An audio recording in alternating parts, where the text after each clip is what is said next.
नमस्कार मु अशोक दास तमिलनाडु मदुराई रे एक उत्सव पालन करा जाए जोटा को दीपोत्सव बोली कहा जाए सेटा कार्तिक मासरे हुए आ हिंदू लोक माने ताको अति आनंद उल्लास सहित पालन करता एटा जो जगह पालन करा जाए से मंदिर अवस्थित हो गोटे पहाड़ कड़े तार 160 फुट ऊपर गोटे मजार अच्छे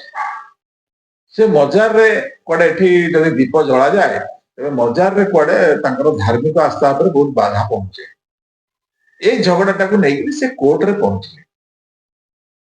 मुस्लिम पक्ष से माने कोर्ट रे तब पहुंचले कोर्ट रे जस्टिस स्वामीनाथन हिंदू पक्ष को अलाउ कले जे नाई से किसी दीप जला जाई पारि कि हिंदू पक्ष दीपोत्सव कार्यक्रम कर ये जो कथाटा जिते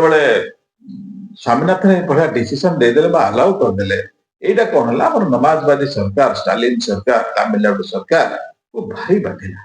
इतनी बाधिला जे सी कौन कले इमिडिएटली पड़े कौन सुप्रीम कोर्ट को गला पर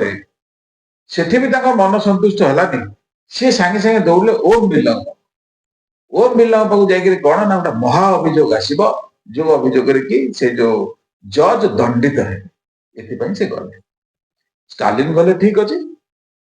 सोनिया गांधी प्रियंका गांधी एमाने गले ठीक अच्छे अन्य माने गले ठीक अच्छे किंतु बाला साहेब ठाकरे पुओ उद्धव ठाकरे ग्रुप शिवसेना सी जाकर भी धारा सामिल हो ये प्रश्न उठे जदि सांविधानिक पदरे रही सी ए डिसीजन नहीं पारे ना तेरे सांविधानिक पदरे रही स्टालिन पुओ किभली हिंदू माने होचन कुष्ठ रोगी हिंदू माने होचन डेंगू हिंदू माने होचन मलेरिया हिंदू माने होचन एड्स हिंदू माने होचन कोरोना ए भलिया कहि परिबे केमती तांको विरुद्ध तो महाभियोग आसीबा कथा द्वितीय कथा खड़गे पुओ तो बारंबार कही चलती जे हिंदू देवादेवी हिंदू को विरुद्ध तृतीय जड़े तेलंगाना मुख्यमंत्री रेवंत रेड्डी सी रिसेंटली जो वक्तव्य देते मुस्लिम माने कांग्रेस माने मुस्लिम एटा कौन पक्षपातिता नुहे कि तापर हिंदू देवादेवी जो बड़ा भाषण से देते पब्लिकली से तो महाअभियोग कौन आउ को अभियोग भी विरुद्ध हवा कथा किंतु कहीं किस तो है ये जड़े जज विरुद्ध महाअभियोग हो पार एमती अलाउ करदे गोटे कम करने तेज विरुद्ध कौन हवा कथा तेणु आपण मैंने जो मैंने हिंदू